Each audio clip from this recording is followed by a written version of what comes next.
Okay, back at it. Yeah. Episode 2. I need to not sit too far back because I'm in the shadow. Right. We've got these table lights which are awesome. We talked about them in the last video that like illuminates the table and not the floor, but it means we're trying a new camera setup. See if this is any better. We've got me, Ben, Wide. Hello. This is us having a go at being pros. Yeah. Podcasting, something new. We've had a lot of good feedback from the first episode of the podcast. So thanks for all the positive feedback. Most of it in person, which was really nice to see people coming in and telling us how much they love the podcast. Yeah. Love to hear it. Yeah. If you guys are back watching this, give it a thumbs up, put a comment down below, let us know that you love it. Really helps us, promote this show to more people. And yeah, we don't really have an agenda for today. We're going to try and keep it casual. Yeah. We've got a few topics to cover. We should probably say welcome back to Soundline. Let's talk hi-fi.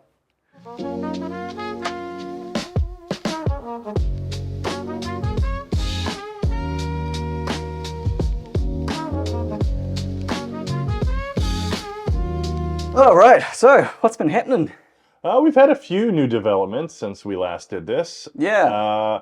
We've done some beautifying of especially the exterior of the building. Yeah. We got a really cool new sign out there with Jimi Hendrix's visage. Yeah, well, we had Jimmy on the main part of the sign for a long time. I actually don't know how many years, but from people who have told me about it, I was like, oh, you've gotten rid of Jimmy. It's like, he was an institution. He's been part of Christchurch for like years. I get the feeling he's been there for like over a decade or something like that.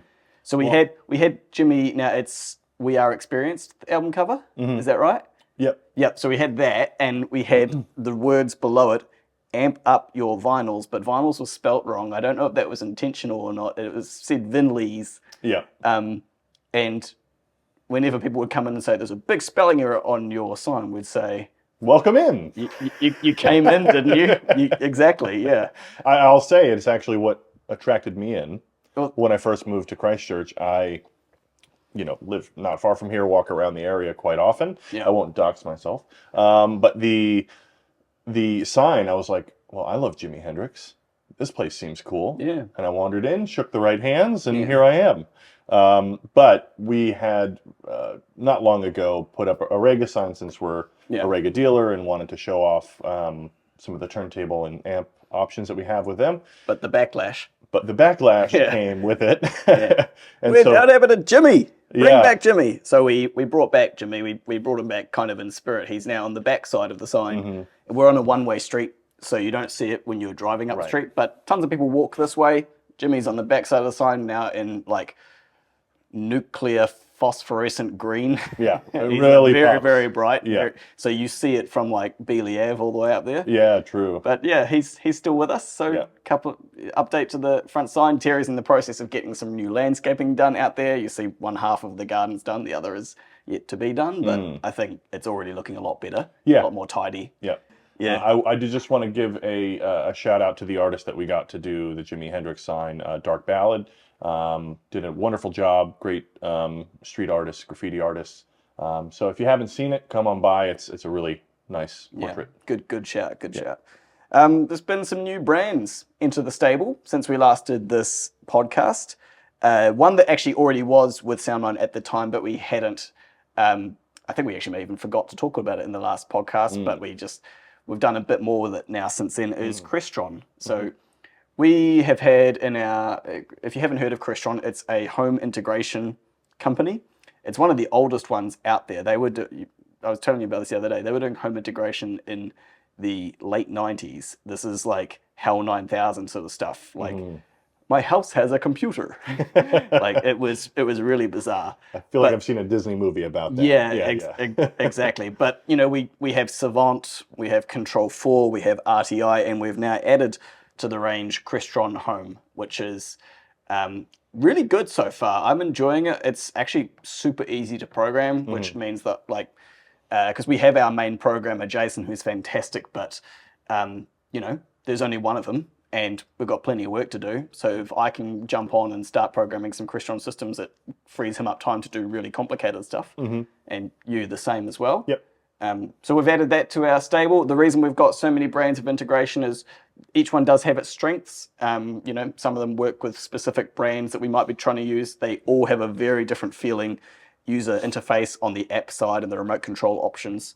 So yeah, just one more option to add to the stable for controlling all of the TVs, entertainment, blinds, lights, integration products throughout your house. That's something when you've got a nice big house and a lot of cool stuff in it, you don't want to have 10 trillion remote controls and a bunch of battery powered keypads and all these weird light switches that are hard to operate. So yeah, that's. And speaking as someone who didn't have a lot of experience with home automation and control systems before coming here, using it is pretty intuitive as an end user. The app and the remotes work pretty well, and I feel like are intuitive enough that even someone who's new to it can kind of navigate pretty well. Yeah, it's very, if you like the Apple, I should use the word like as in, let's put aside any bugs you may experience. If you like the design of the Apple ecosystem, you'll like Crestron Home, because the feel of the app and the layout and overall aesthetic is very similar to Apple's overall aesthetic. So it'll feel very intuitive and natural. Very clean and streamlined. Rotel has come back to Soundline. We had Rotel for a good few years, a couple of years ago. And I love it. It's a great brand with, sort of Japanese roots. Some of their high-end stuff is still done in Japan, but they use a lot of Japanese ethos when it comes to their design and manufacturing philosophies. I don't know another brand who can make like a $1,000 amplifier sound so good. Their little A10 and A11 amps with all of the inputs and stuff that they have sound amazing. If I was being an audio snob about it, I'd say I probably prefer the sound of Riga. But Rotel has tons of features. It often has speaker AB, which is a cool feature to have if you've got like a pair of kitchen speakers or outdoor speakers and you just want one amp. And it's more controllable, speaking of control systems. Yeah, that's right. We can integrate with it. It often has like control input ports on the back of the amps for Crestron and Savant and that sort of thing. Exactly. And not that many people use it anymore, but USB-B input for a music server. So fantastic brand. Happy to have that back in the stable. We've also added, is probably the one we're most excited about, Piega. Some of you guys spotted it in the last podcast, and that was intentional. We put them in the background without even mentioning them. But Piega is officially a Soundline brand now. Absolutely gorgeous speakers. I really love the feel and finish of them, and the sound is good too. Well, as you said in one of our introductory videos for them, Terry and James had gone up to Japan for the Hi-Fi show and had heard them, and were your second favorite. I'm guessing the first favorite was probably Tab. And we're really intrigued by that. And they left an impression. For sure. An impression for sure. And I got to hear them for the first time once they came into the shop. And we had a pretty good array of their models in here. Right now we have the Coax 611s and the Ace 50s floating around in the shop that we listen to pretty regularly and enjoy both. Very different ends of the spectrum in terms of what they offer. But we've also had the 701s, the premium 701s and the premium 801s in here.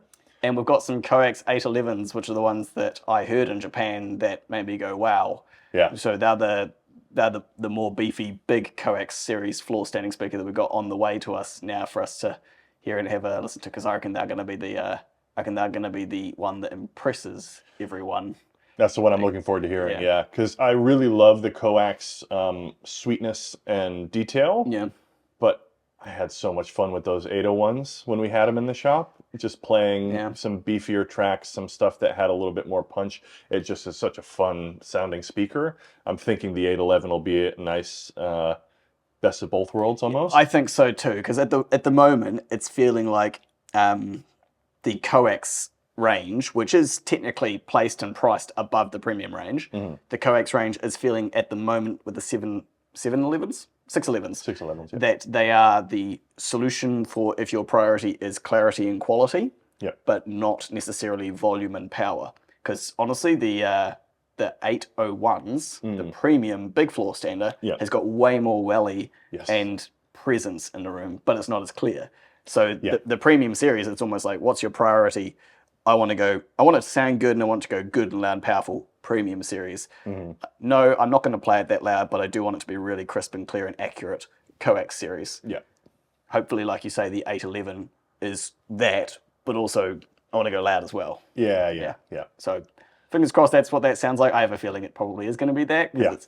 This has happened the last 2 times I've bought speakers.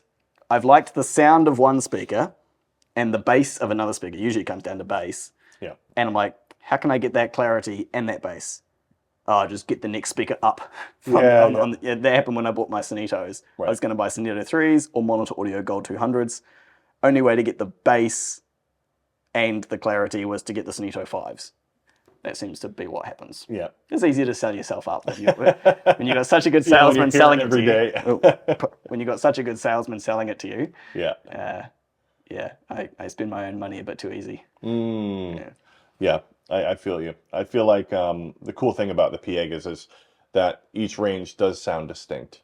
Yeah. And it's not really something where, you just go up and you have to spend into getting a distinct sound. Some people might be perfectly happy with what the premiums offer, like what you were saying. So yeah, it's cool to see. I'm really excited to have people come in and give them a listen and see what people think. Yeah.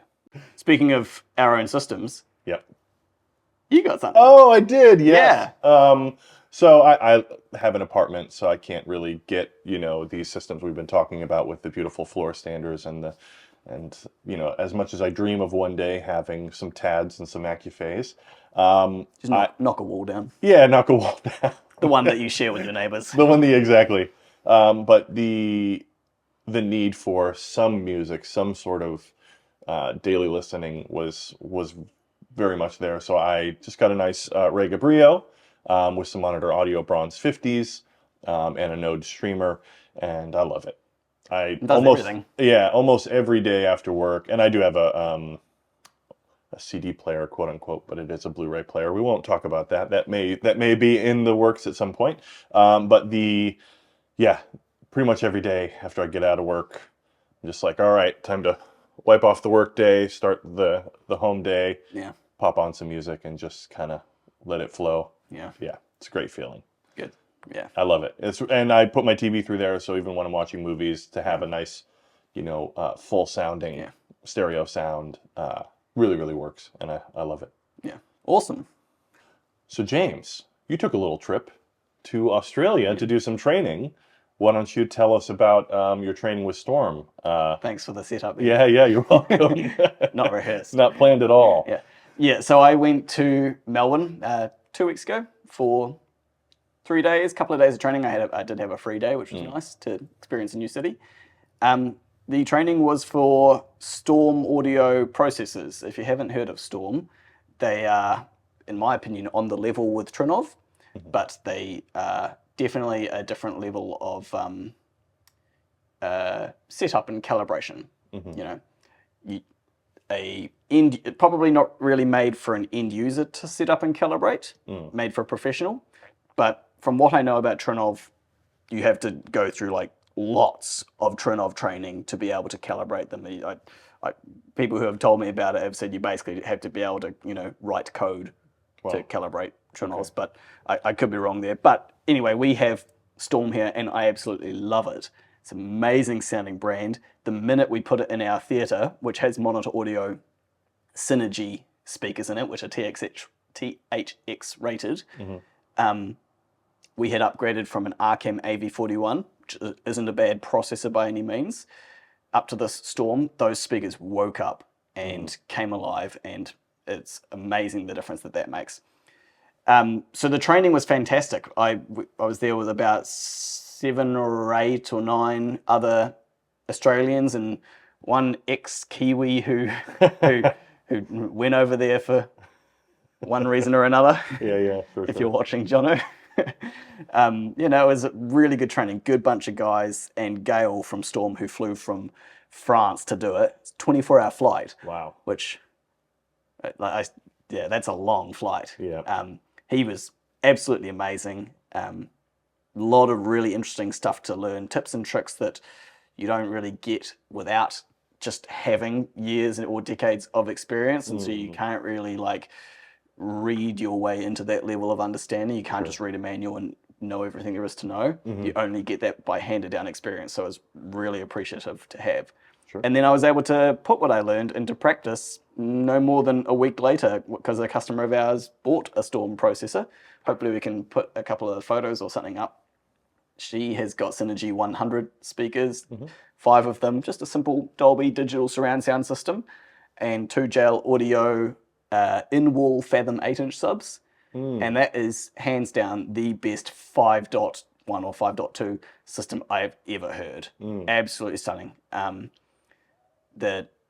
Those JL in-wall 8s are the only in-wall subwoofer that I want to sell. Wow. They sound like floor subs, which is really hard to do with in-wall subs because you're just so limited by like cavity space and driver throw and stuff like that. But yeah, they sounded really, really good.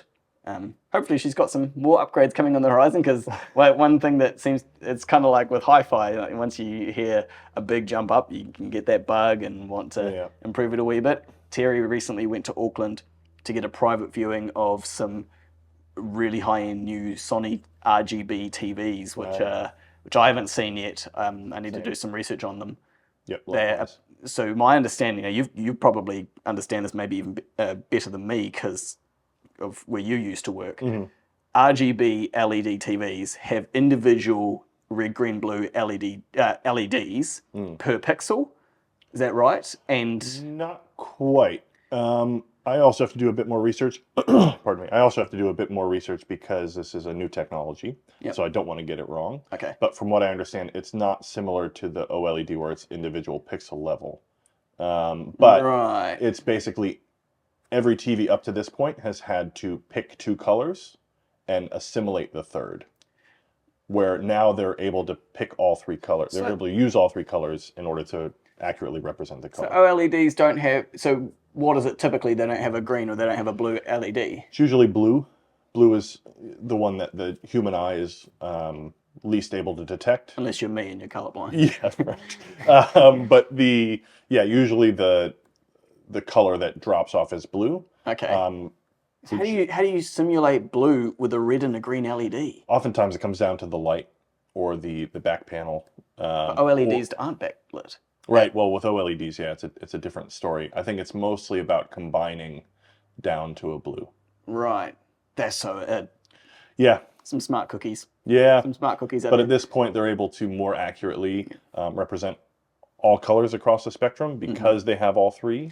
Yeah, of course. And brightness, I hear, is a big improvement as well. Like, what did Terry say they go up to? Like 4,000 nits? Did I hear that right? Well, they're working off of the monitor technology. Yeah. So Sony is like mastering monitors. Exactly, is unique in that they're able to use their technology across the whole production process. Yeah. So they obviously make the sensors, they make the monitors, they make the TVs. They also make the content. So they're able to control it all the way through. That's cool. Yeah. So it's a really interesting. I can't wait to see them. It's an interesting technology. We have one coming for the showroom. Yes. Yeah. We're hopefully getting that sooner rather than later. Yeah. But once it's in, I'm sure we'll have a nice little video about that. Yeah, I think so too. Yeah, I think fingers crossed. I mean, Terry's usually right about this stuff. He says it's going to be a game changer. So I love a good game changer. Usually we can sell quite a few of them because they're this is the first time we've got a lot of customers wanting proper high-end TVs off us. We've been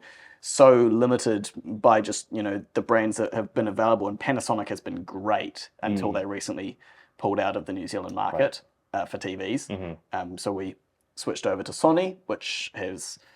We've also had Sony in our stable in the past. The reason we always used Panasonic was just we had such good backup and support from from Panasonic themselves, not like through a distributor. Yeah. So now we've got Sony, also comes through a great distributor, but if they're going to be the brand that is leading the market with technology and TVs, then it makes sense for us to be there. Yeah, totally. In the US, Sony was always my go-to because Panasonic didn't exist in the US market. So Sony was always kind of the cream of the crop in terms of the picture quality you could achieve, at least to my eyes and to my experience. I'm sure there were some I didn't work a lot in the high end, so we didn't really touch on anything like the Louvre or anything like that. Yeah. Where, you know, in what you could walk into a shop and get, the Sonys to me were always head and shoulders above the rest. Awesome. Yeah. No, I'm excited to get that in. I think it'll be cool. And the size. So they're making up to 115 inch, which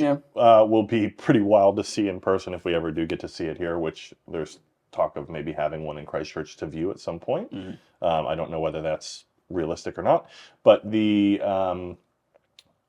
gap between size of what you would make a projector, what would make a projector worth it, and make a TV a more elegant solution is starting to close a little bit, which is interesting. Yeah, it's because it used to be if you wanted a 100-inch image, go projector. Exactly. Yeah. But now it's like, oh, you can get a 115-inch really high-end TV.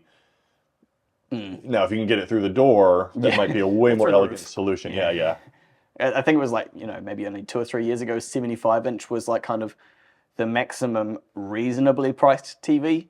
Yeah. And if you wanted like a 85 or an 83 or a 98 or something like that, you'd be paying like 20, 30, 40 grand. Which, I mean, with 30 grand, I can do a very good projector system. Sure. Or 40 grand, like, and you go a lot bigger for that money as well.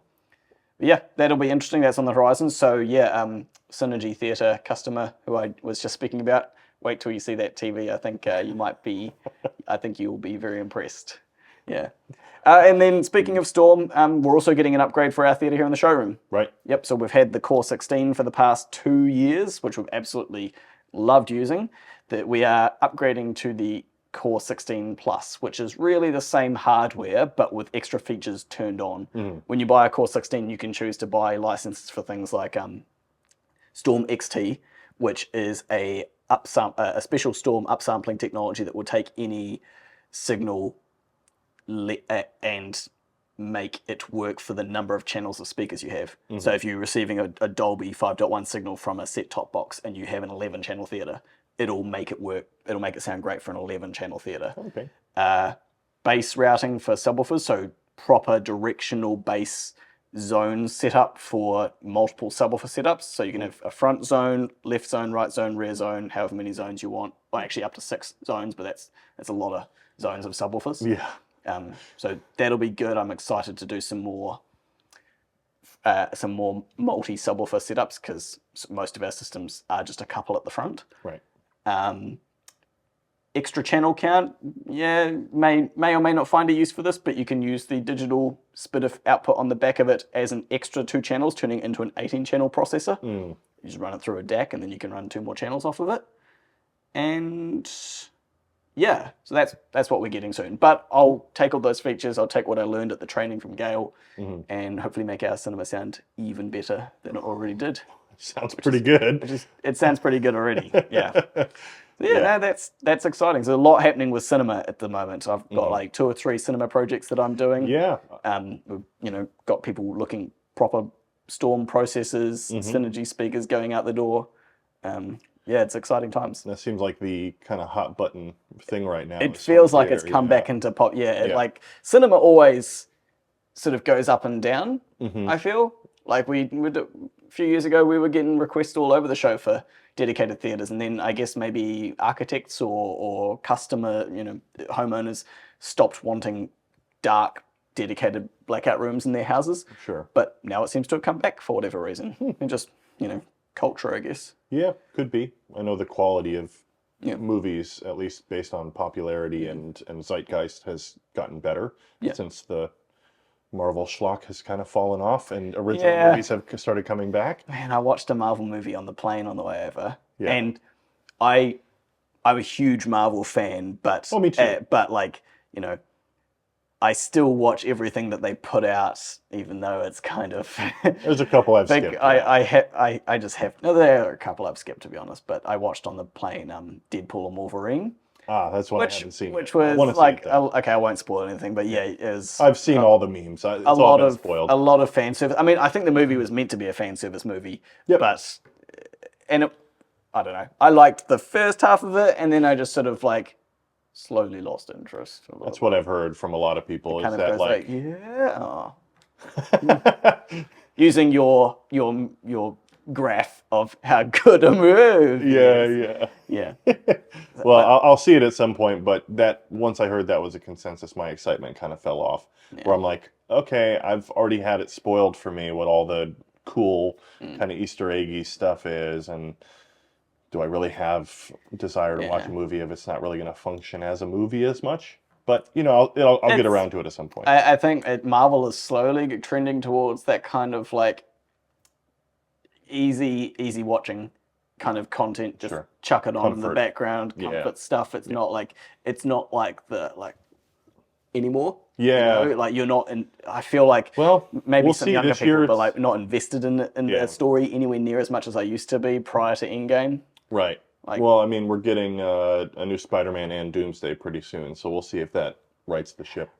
I think they're very much hoping that Robert Downey Jr.'s paycheck pays for the they're going to have to pay him a lot of money, but they're hoping that he is going to revitalize the MCU. I think because everyone loves him so much, and people will go to watch it, but the reviews may. The public consensus may tank the. But it's a different character. It's a different whole thing. I mean, the whole reason he's so great is because Tony Stark was essentially him improvising quite a bit. Yes. I don't think that's really the case with Doom. That always happens with movies when you find it. Casting is that what is that? Are they called casting directors? Is that a role or is it just casting? There's usually a casting director, Yeah, casting directors, their importance, I think, is understated. Yeah, oh, absolutely. Like, finding someone, because there's lots of good actors, but it's amazing how, like, a good actor is just more made for a role than another equally good actor. Well, that's why you had, for the first time at the Oscars, Best Casting. Right. Oh, really? Yeah. Okay, I didn't watch it. Yeah, but so they're actually starting to get their... That's good. Their flowers, yeah. They deserve that. Yeah. Yeah. But it's not every movie, but there are standout movies, and maybe in the case of Marvel, there are standout castings for a whole saga, and you're like, man, they really made a good decision there. Yeah. And Well, we're getting ahead of ourselves with the media stuff. Yeah. What do we have? what do we have as far as shop topics? Topics. Do you want to chat about Riga P1, P2, and Pro Carbon stuff like that? Yeah. So we have had the Rega stuff for quite a while and had the P1 set up here. And the P3RS, and a nice smattering of their products. The thing we didn't have was the P2, so we hadn't really listened to the P2, and we had some customers who had asked about it, and not having listened to it as much as the others, it was a little bit tough to kind of say what the difference was. So we did get one in, and managed to play around with it a bit, and it is definitely a step up. It sounds more bright and vibrant. It kind of feels like there's a little bit of not a whole blanket being lifted off, but at least like a little sheet being lifted off.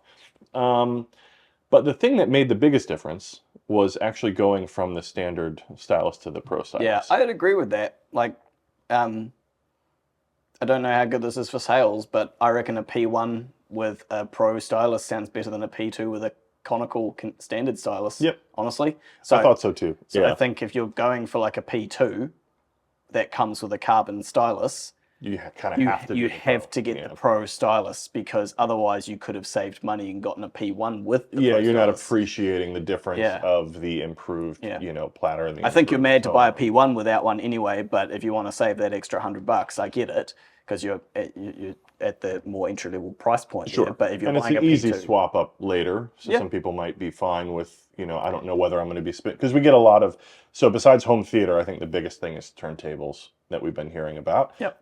And a lot of them are new, people collecting or getting into vinyl and aren't sure whether they're going to be spinning a lot of records or not.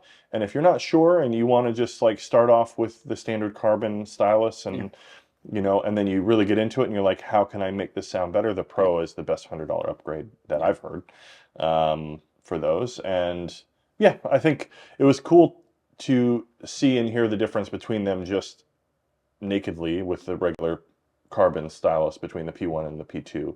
But yeah, that Pro does make it a little bit more complicated.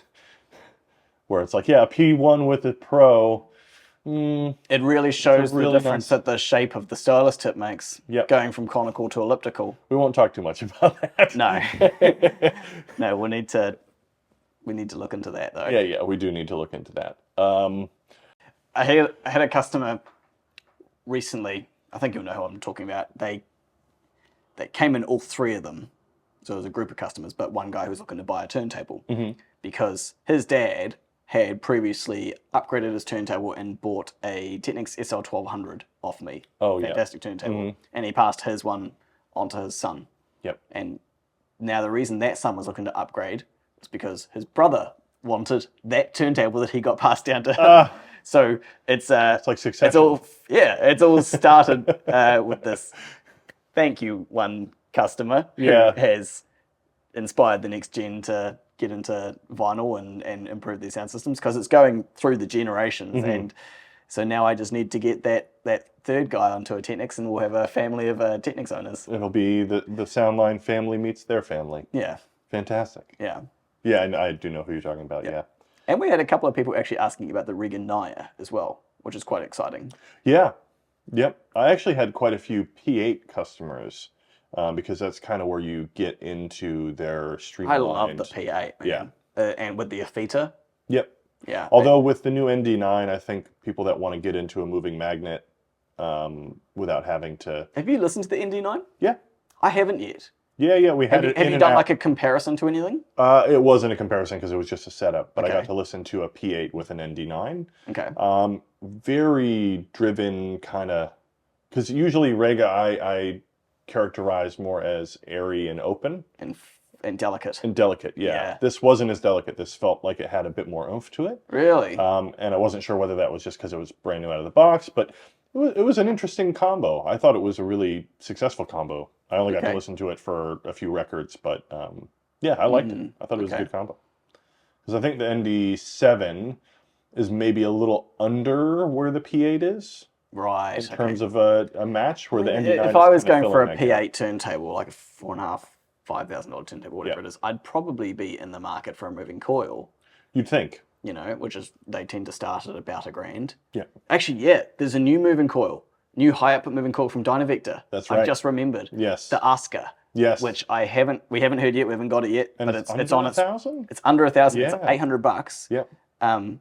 If that sounds as good as it should for $800, and knowing what we know about Dynavector, that's going to be a hot item. Yeah. And I think that's the reason we don't have it yet, because it's been announced, but Dynavector can't make them fast enough because there's orders flooding in. They're really, really popular. All over the world. Yeah, they're a popular brand. So I'm excited about that. That'll be cool. That'll be cool to hear, yeah. Yeah. I think it's probably born out of the 10X5 or the 10XA. Yeah. Because it looks very similar in its chassis and its design, but I think it's probably like how we can shave a bit of the cost off by changing the stylus tip and the shank a wee bit, you know. I think the 10XA is a Shibata tip. This is probably like an elliptical. Okay. Which is still great. Yeah. But that's going to be a good one when it comes in, I think. Yeah. Yeah. And there's a new Rega phono stage, isn't there? I've forgotten the name of it. We'll pop it up on screen, but that's a moving coil only phono stage in between the moving coil phono and the, what's the one we have? The Aria. The Aria, yeah. I think it's called the Aurus or something like that. Okay. Yeah, I hadn't heard about this. Same form factor. Maybe we'll cut this. Same form factor as the Aria, so it's a proper unit, but it doesn't have like the full. It doesn't have moving magnet in it. It's primarily for moving coil. Yeah, because I know once you get up to the Aria, that's both, right? Yeah. I mean, I don't know how many people have like proper high-end phono stages and run moving magnet.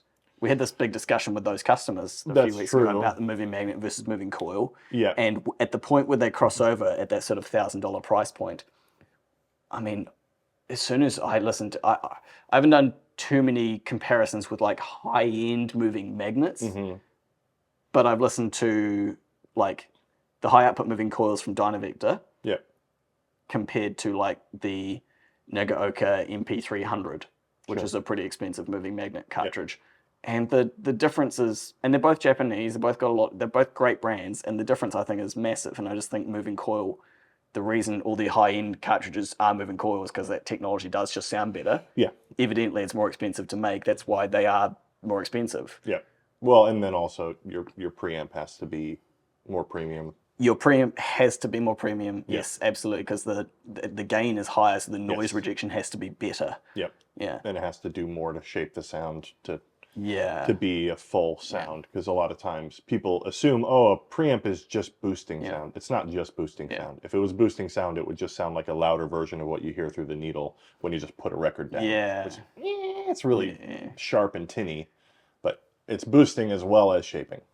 Yes, correct. Yeah, that's another thing, like the whole EQ of records. Yeah. Like the RIAA EQ, which is something record buffs will know, but a lot of people don't realize, is that there's a specific EQ curve applied to most records depending on who pressed it. Yeah. I think RIAA is the biggest, but That's then there's a bunch of others. Most. Yeah, there are a bunch. I think they're less used these days, though, like, because in the heyday of records, there would have been all these different companies having a crack at it, but everyone came up with a solution. Well, every type of media that you want to put a song to, whether it's a record or a tape or a streaming file, all have different characteristics. Yeah.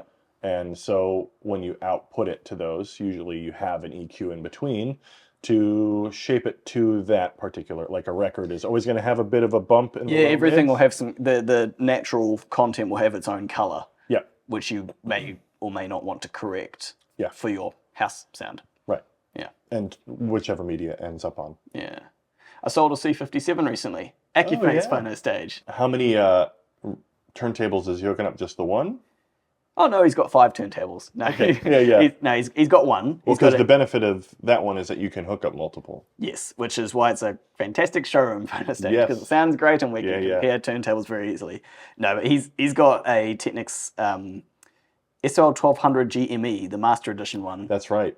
So he's got Accuphase amp, CD player, and then the silver and gold Technics turntable, and now a gold Accuphase phono stage to go with it. So. And didn't he end up with the 17DX, which has the gold? With the 7, exactly, yeah. Oh man, that's a good sounding combo actually. Yeah. Especially for like jazz and classical and that sort of thing. Really live. 17DX. It's been I sold him one just recently, but it had been a while since I sold one prior to that, because I sold so many of like the XX2As and the 20X2As, because they came out and they're annealed and hot new technology. It does this and that, and I almost forgot about the 17DX. Yeah. And then I was like, that's gold. That would look really good on there. Yeah. So I put it on, and I put it on. I was like, holy shit, this sounds amazing. With the Technics especially, it's like a nice kind of nimble sounding exactly, on top of a very beefy sort of driven sounding turntable, which is a good combo. Yeah, great combo. That's going to be a wicked system once I get that in there. And Kimber 1136 interconnects, which are amazing sounding. All that silver. Silver is perfect for phono. I'm not a big fan of a high silver content cable on digital content for some reason. Like, I think some brands can do it well if they... Yeah, it's a hat on a hat. It's already bright and you're brightening it up. Yes, that's exactly, because silver has like this brightness about it, and but on vinyl, which is already kind of like silky and smooth, it sweetens it as opposed to hardens it. Yeah, true. It is interesting. And then the mids on those Kimber cables are really nice and the Kimber is amazing at mids. Natural. Yeah, exactly. Oh, I watched a couple of other movies on the plane. Oh, yes. You're the movie. You're Mr. Movie buff, and I always love talking about movies with you, because you've got. Yeah, I always love talking about movies. And you teased to me. Right. So okay, before you say this, when I think time to watch a movie on a plane, usually what I think is, I'm going to watch something that's not that visually resplendent, not that like. Not something you need to see on a big screen, like a romantic comedy or, a drama or something like that. What 2 movies did you watch on the plane? I watched Sinners and Weapons. A little bit less, I think Weapons, the story is the main element. But with Sinners, those visuals are incredible. But I can tell by watching it on that tiny screen with a pair of noise-cancelling headphones. You got to watch it in here. It will be good in here. Yeah, I can tell that the music in that movie. It's weird, because I didn't sound great, but I know it will, because I can kind of get the elements of what they're going for. Besides the form factor and how you watched it, what did you think of it? I loved it. Yeah, it's great. Right? It's not at all what I thought it was going to be. No spoilers. It's still reasonably fresh, so I won't say anything. Yeah, but Yeah, But it's a mix of genres that you wouldn't expect go together. yeah, I was surprised by how musical it was. yes. So again, not to spoil too much, but essentially at the heart of this story is The just value like a of music. one wild night where they're trying to get a venue opened Yeah. for their local community, and there's a musician character, a few musician characters, and a lot of it plays almost like a musical. Yes. Where they stop down to do Yeah. musical numbers. Not don't want to put anyone off who doesn't like musicals. It's nothing. It's nothing like Greatest Showman, for instance, where they will suddenly break into song and dance, and it's like, you know, that wouldn't happen in real life. It's set as if it's real life. It's more that it's diegenic in the world. Yeah. So like they happen upon a busker and they stop and listen to him, or a character who plays guitar just, you know, is performing and that sort of thing. Yeah. But it's at the heart of the story. Yeah, it's which is really cool. the value of the music is very important to the community, and that it factors into the movie quite heavily. But otherwise, really well written movie. I really enjoyed it, and if you're into like visual effects and you kind of understand the impressiveness of this, Michael B. Jordan playing two characters on screen at the same time that physically interact with one another.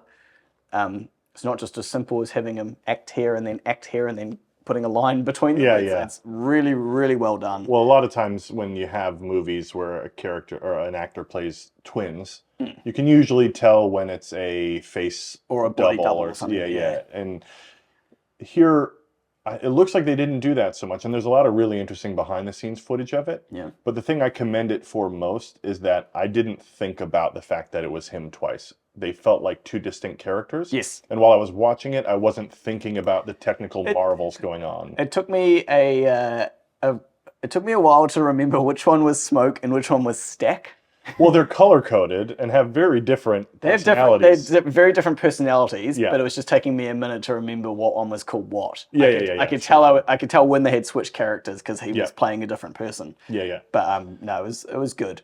And then I said before, the other one that I watched on the plane was Weapons. Yes. Which I had been wanting to see. It's like a thriller. Horror, kind of weirdly. So to me, that's one of the best written movies I've seen in a long time. Yeah. Because of the fact that it does that great thing, and this isn't spoiling too much about the story, where it observes the same events from different angles, from different characters. Oh, yeah, that's right. I did do that. Yeah, where you know what's going to happen, and you see it through this character's eyes, and then you follow a different character through the same events and see it through their eyes. Yeah. And it's kind of like a clover almost, where you see all of it come back to the same. Yeah. But it doesn't show the entire series of events just from one person straight away. No. It shows them in a logical-ish sort of order. And it's also one of those movies that if you know anything about the writer/director, he comes from comedy. Right. And there's a bit of funny stuff in the movie, but there's also a lot of personal sort of, I would say, themes that he's brought up in there that are very subtle for a horror movie that I thought were great. Because a lot of movies nowadays, especially horror movies, tend to harp on trauma and harp on all of these kind of like dramatic elements in order to make it elevated horror. But this one was fun, and all of those themes were under the surface instead of it being about trauma. The trauma's there, but it's actually more about the mystery and what's happening in this town. Yes. Yeah.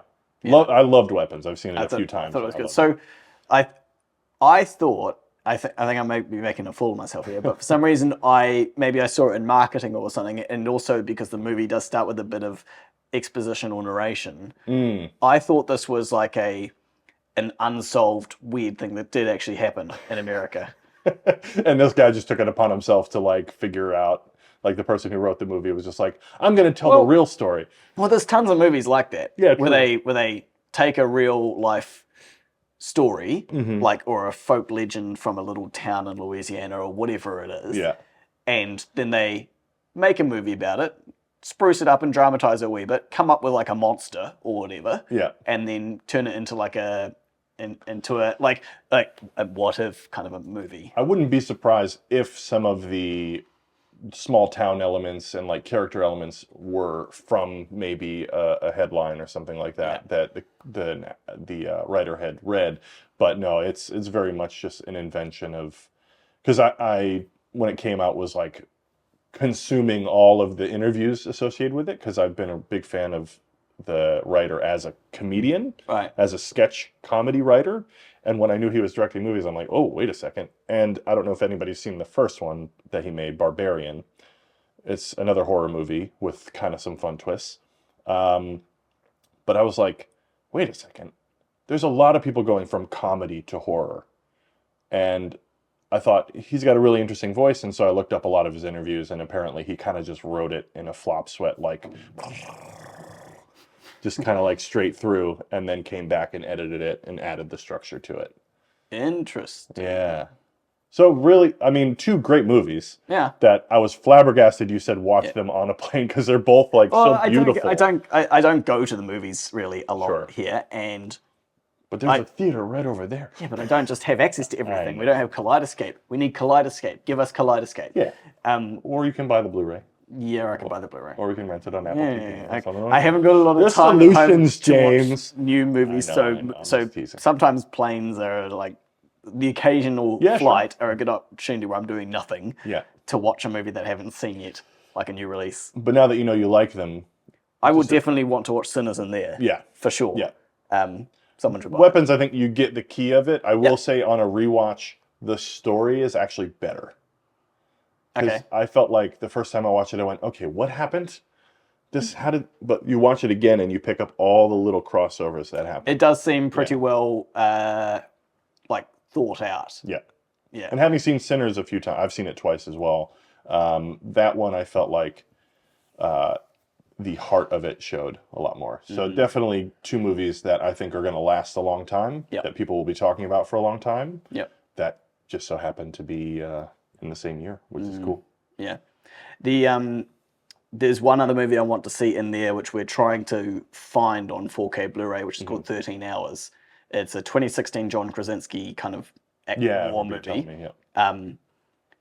The main reason is just because it was one of the demo movies that they played when I was in Australia, and we're in this great, big, amazingly well-calibrated cinema with tons of speakers and subwoofers, and they played this scene, and every single gunshot had weight to it. Something that a lot of movies miss is the actual violence of an individual bullet. Yeah, like Heat. Have you ever seen Heat? The Pacino and De Niro movie? No. It's very similar where they made sure to shoot the guns louder than everything else, just to show off how much they echo off the buildings and how... I've shot a few, like, rifles and things like that overseas and stuff like that, and I had earmuffs on and they were loud then. Yeah. Like, and movies, I think, make light of just how violent a single, I don't know, M16 or AK-47 shot actually is. Just a single bullet. Yeah. Like the weight, the impact and volume and stuff, they're bloody loud things. They're very loud. And so this, I kind of want to see this in this movie in our theater with the good speakers and that sort of thing, and see how that goes. And then we'll have a Heat. We'll watch Heat as well. We'll watch Heat as well, yeah. I also thought it was quite cool. Gail gave us some recommendations for like demo content for like showing off different aspects, and it was cool to see that we actually already had chosen a couple that he had chosen. Oh, great. So he used A Star Is Born, which we demo all the time, which is a great music, audio mastered movie. Totally. I like the story as well, but the musical mastering on it in DTS is really, really stunning. Yeah. He used a lot of cool live recordings as well. Yeah. Dune 2. Which we just got in. Which we just got in with the scene where he rides the big worm for the first time, which good. That scene it starts off very quiet and it finishes very loud. Oh, the dynamics in that movie in terms of the sound mixing are absolutely incredible. Yeah, so that's a good one just to test the complexity of the sound of the theater, because you add so many layers of music. Like by the time the music kicks in, there's already so much surround effects going on with all the sand and dust and the sound of the worm and that sort of thing, and him grunting and groaning, which you're supposed to be able to hear. Yes. And then all of a sudden, music, like it comes in. And they're not afraid of bass. And it's not afraid of bass. And the music is meant to be immensely loud than everything else already is. Yeah. So that's a good demo track. Great Hans Zimmer score on that one. Yeah, man, incredible. Hans Zimmer, man, he's amazing. There was one other one, I've forgotten what it is. Maybe it was Top Gun, but I don't remember. That seems to be a pretty popular one, especially is, the yeah. intro, because you have the classic music with the. I feel like they are purposefully showing off in that first sequence of all the jets coming. The first, okay, so like this is coarse language advisory board. The Top Gun Maverick is America jacking off in front of everyone. Uh-huh. But, Yeah, like, yeah. It's like that whole first scene. Here's a bunch of like $1 million jets landing and taking off from a $30 million boat, and nothing happens except that. Except for the amazing music and the sunset and the camaraderie and the boys on the boat. And it's just like... I think you're right. I also think the whole movie kind of is a throwback to when a villain didn't have to have a certain country associated with it, and when things were kind of just vague. And it's just like, we're going to go get him, hurrah! Yeah. And it does feel awkward in this day and age, but I think that's another movie that's going to stand the test of time because it's not tied to a certain... Yeah, but I still can't understand the reason why they specifically had to fly inferior jets when America will have amazing jets for this very important mission. Something to do with radar or something like that? I don't remember. The movie says it. I know they said it, and I heard it, and I was like, well, that's dumb. Well, Tom Cruise wants to be the underdog. We have to use F-14s. What? Not F-14s. F-18s or something like that. It's like, why? Because you're gonna be specifically, outgunned and out-technologied by the enemy to make it seem like there are stakes. But I feel like there would be solutions to that problem. I feel like there would be, yeah. I think it was a very contrived way to get them into some older planes where they had to have 2 people per plane. Yeah.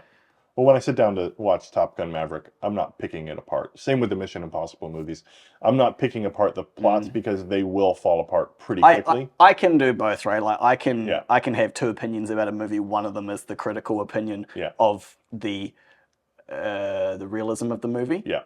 Regardless of what movie it is, and one of them is the enjoyment factor criticism. Yeah, sure. And like and those are high enjoyment factor, but with some critical stuff. It's hard to get a movie that's high enjoyment factor with all the critical. Well, for me, that's when it works in unison. Because if I find something blaringly obvious about a movie critically that just kind of takes me out of the realism of the movie, especially if it's meant to be, there are movies that are fantasy and there are movies that are, we could do this. This is a thing that could happen in real life. If something about that type of movie takes me out of it because I'm like, that's dumb, then all of a sudden the enjoyment factor is affected. Yeah, true. But that's because I'm analytical. Yeah. I think the movie I was going to bring up today, and this might kind of tickle your fancy in this regard because it's very well plotted in terms of all the accuracies of what's happening, is a movie called Master and Commander. Okay. It's a bit older. It's like early 2000s, but really well made. Sound design, incredible. So it all takes place essentially on an old ship. And all of the creaking and all of the sails blowing in the wind and all of the stuff happening all around you. I listened just in a stereo system and it sounded like it was popping off my walls. Really? So I'd love to hear it in a system like this.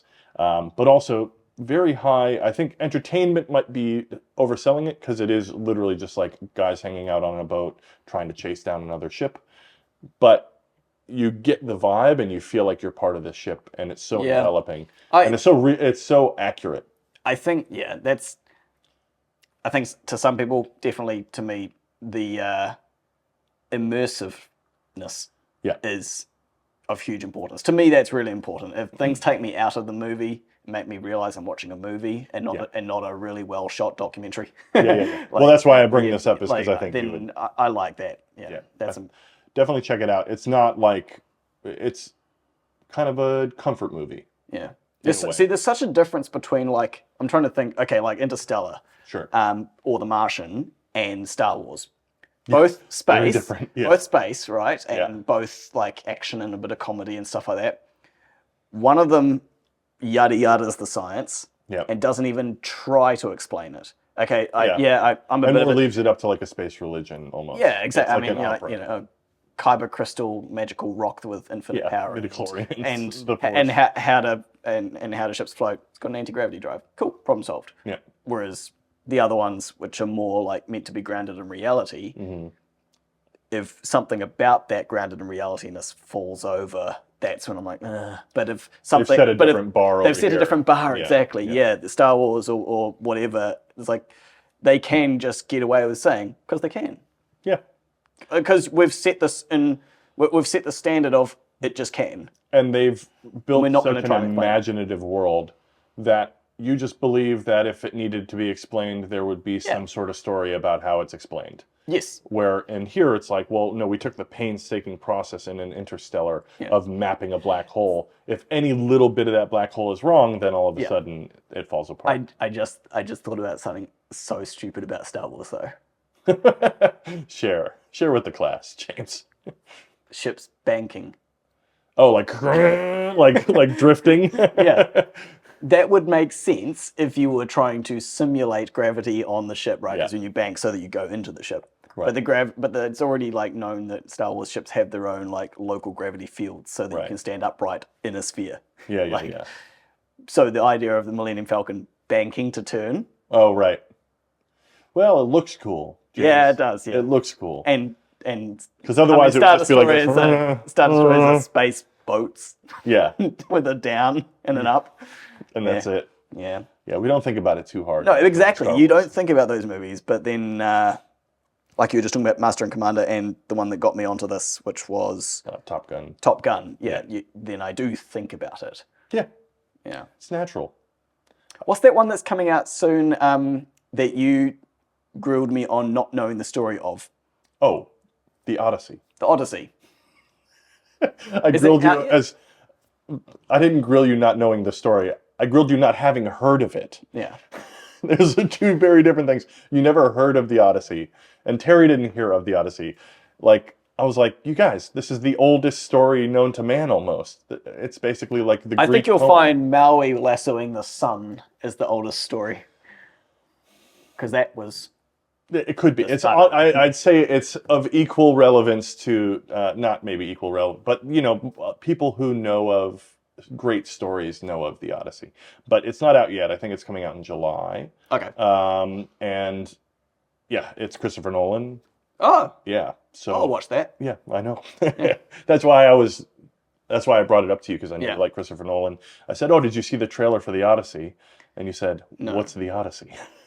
I feel like I've probably there are buzzwords, right, that exist that it will be totally believable for someone on an American submarine to be like, this is the Odyssey, and I'm like, oh, that's a name of a boat kind of a thing, and I feel like I've heard of it like that sort of a thing, you know.